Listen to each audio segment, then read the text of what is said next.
ఏకలవ్యుడి సంతానానికి చెందినవాడిని. అంటే ఇక్కడ ఆంధ్రప్రదేశ్లో ఎరుకుల క్యాస్ట్ అని అంటారు. అలాగే మా కులదేవతలు చెంచులక్ష్మి, ఎరుకల నాంచారం తల్లి, భక్త శబరి, అలాగే దశావతారాల్లో 10వ అవతారమైన వరాహ అవతారం మాకు అత్యంత గౌరవమైనది, ప్రీతిపాత్రమైనది. ప్రస్తుతము ఆంధ్రప్రదేశ్లో మాకు దేవదేవుడైన శ్రీ వెంకటేశ్వర స్వామి వారి లడ్డూ ప్రసాదం పైన అనేక రకములుగా పంది పువ్వు, గుడ్డు పువ్వు కలిసినవని ఆ కోట్లాది భక్తుల మనోభావాలు దెబ్బతినే విధంగా, ఆచార వ్యవహారాలు, విశ్వాసాలు దెబ్బతినే విధంగా మాట్లాడడం జరిగింది. అట్లాగే మేము వెంకటేశ్వర స్వామికి అత్యంత భక్తులను.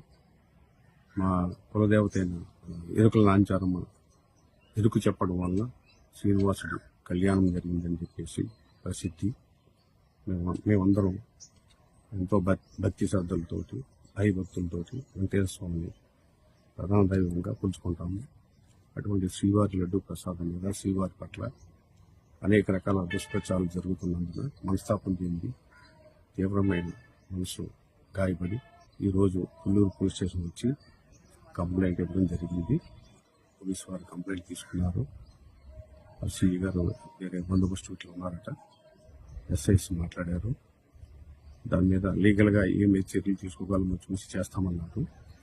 అక్నాలజ్మెంట్ ఇమ్మని అడిగాను. అది మేము తర్వాత చూస్తాము అన్నారు. సిఏ గారు వచ్చేంత వరకు వెయిట్ చేస్తామని చెప్పాను.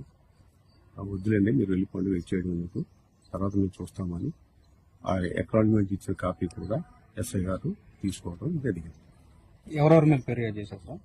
శ్రీ నారా చంద్రబాబు నాయుడు గారు, ఆంధ్రప్రదేశ్ సీఎం గారు, నారా లోకేష్ గారు, శ్రీ పవన్ కళ్యాణ్ గారు, టీటీడీ ఈవో శ్యామలరావు గారు, బిఆర్ నాయుడు గారు, ఈటీవీ అధినేత చెరుకు కిరణ్ గారు, వేమూరు రాధాకృష్ణ గారు, ఏబిఎన్, ఆంధ్రజ్యోతి ఛానల్ పేపరు, అట్లాగే ఈటీవీ, ఈనాడు పేపరు, అలాగే వంశీకృష్ణ మహాన్యూస్ ఛానల్, అట్లాగే ఈ డిబేట్స్ పెట్టి లడ్డూ ప్రసాదం పట్ల జిగుషాకరంగా మాట్లాడిన అందరిపైన, ఇంక్లూడింగ్ మీడియా మిత్రులు ఎవరైతే ఉన్నారో, అంటే ఈ ప్రసాదం దేవదేవుడికి వ్యతిరేకంగాను, లడ్డూ ప్రసాదానికి వ్యతిరేకంగాను ఎవరెవరైతే కొంచెం ఇట్లా ఈ విధంగా వినడానికే జిగుప్స కలిగించే విధంగా డిబేట్లు పెట్టి అసభ్యకరమైన పదాలను ఉపయోగించారు, వారందరిపైన, ఇంకెవరెవరు ఉంటే వాళ్ళందరిపైన ఏ తేదీలో ఇప్పుడు ఎక్కడెక్కడ ఏ విధంగా చేశారు అనేది పునఃస్పష్టంగా రాసి ఆ రిపోర్ట్ ద్వారా ఇవ్వడం జరిగింది.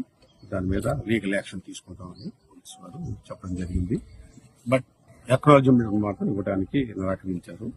అది కొంతసేపు వెయిట్ చేసి చూస్తాను, ఎట్లా తీసుకుంటాను, లేదనుకుంటే నెక్స్ట్